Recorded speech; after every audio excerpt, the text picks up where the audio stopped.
Welcome back to the channel, everybody. Thanks for joining us and hope you're enjoying the videos. Today we're heading to Saltspring Island, BC to see how Tesla FSD can do there.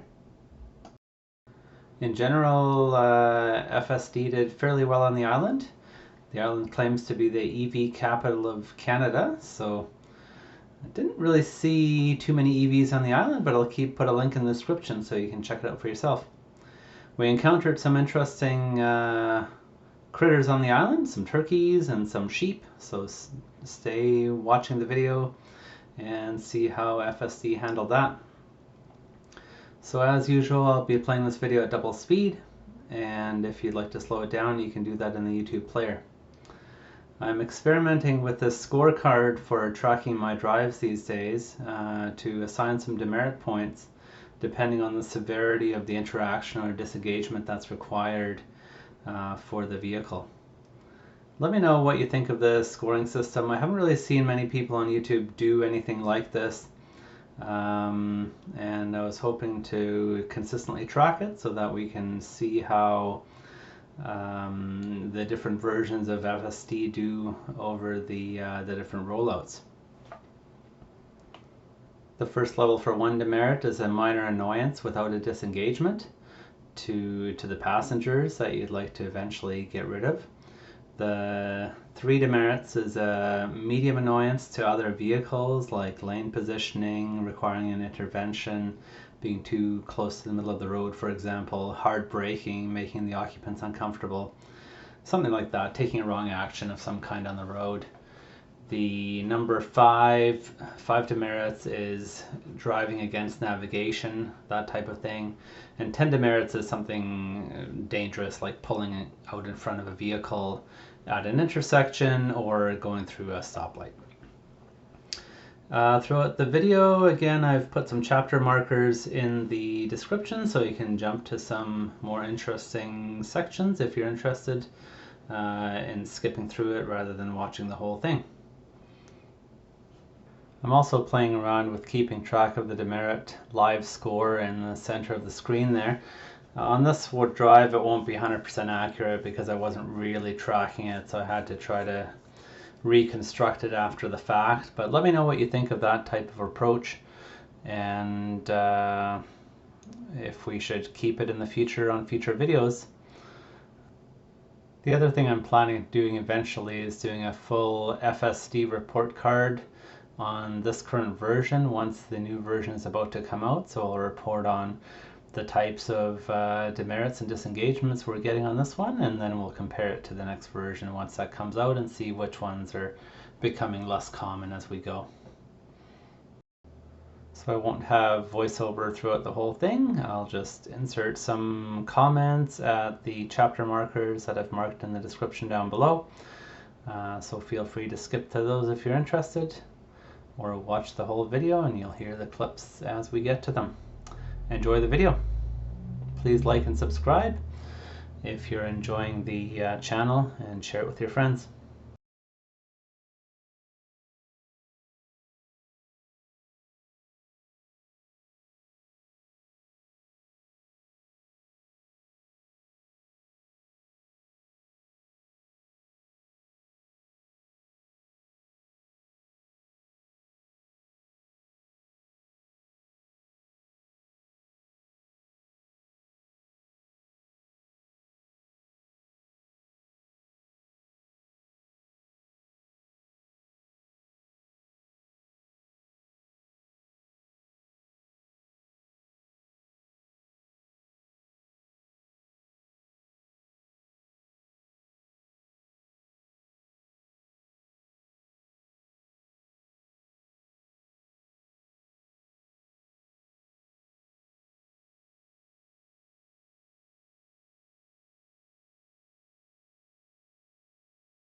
So this is where we can encounter the first wildlife, or rather domestic animal. We have a turkey on the road. I think it showed up as a dog if you look carefully on the visualization there. I did disengage because I didn't want to run it over, but it did maneuver around it once I re-engaged. So that was pretty fun. It's the first time I've seen a turkey on Tesla FSD. Here it tried to drive into this person's driveway and stopped, and I had to push the accelerator, I think, to continue. At this section here coming up, we have an oncoming car that I had to disengage for. It seemed like my car was trying to get too far into their lane and I didn't want to scare them.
Here we have a really narrow road. This is the driveway to the Saltspring Island Cheese Company, which I highly recommend you visit if you're on the island.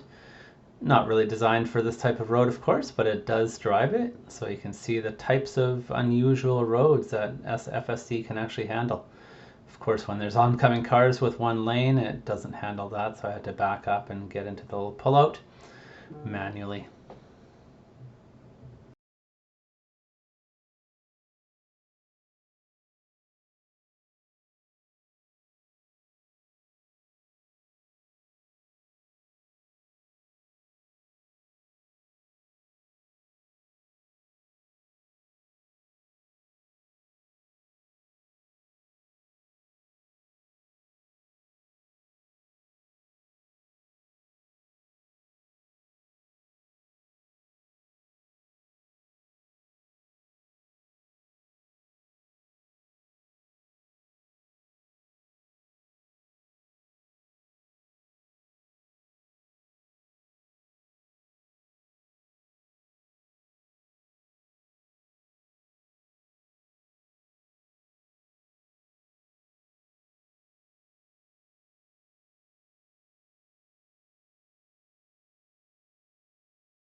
Here we have a left turn in town in Ganges, which I had to take over for. It had very little road markings there, so it was getting a bit too far left. Other than that, most of downtown Ganges seemed to work okay. Here we have a left turn. It waited for the car as it should, and everything went fairly smoothly. Of course, there's pretty low traffic on the island, so it's quite a bit easier than downtown Vancouver as per my previous video. If you'd like to check that out if you haven't seen it, please do.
So here we're heading up Mount Erskine. There's some nice hiking trails up there. Some pretty tight corners here. I just wanted to see how FSD would handle this. It handles it fairly well for the most part, as you can see here. It even managed to dodge around that car coming around the tight corner. So pretty good.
Here we are coming down back that same road, back around that tight corner.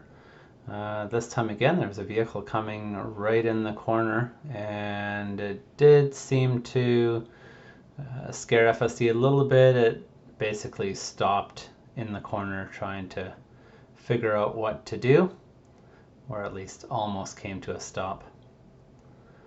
Now here it is veering onto the left side of the road a little bit because there's no center line, as we've seen quite a few times in the past.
In general on the island, FSD handled oncoming cars fairly well. In some cases, when there are no center lines, it does stay too far to the center of the road, as we've seen, and then I had to take over.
Here we encounter some sheep on the road.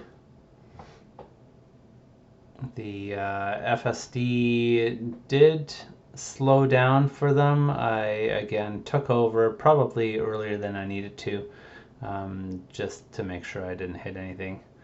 But once I did re-engage with those sheep, it did handle it fairly well.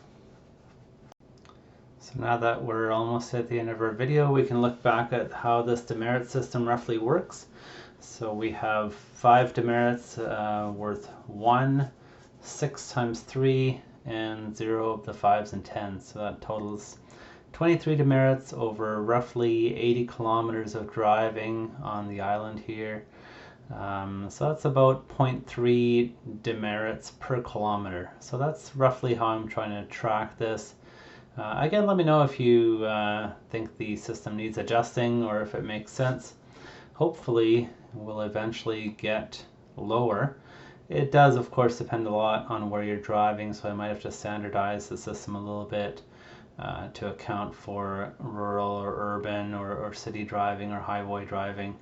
But we'll see how it works and just try it out. Hope you enjoyed the video. Please like and subscribe and share with your friends if you're enjoying the content. Thanks for watching.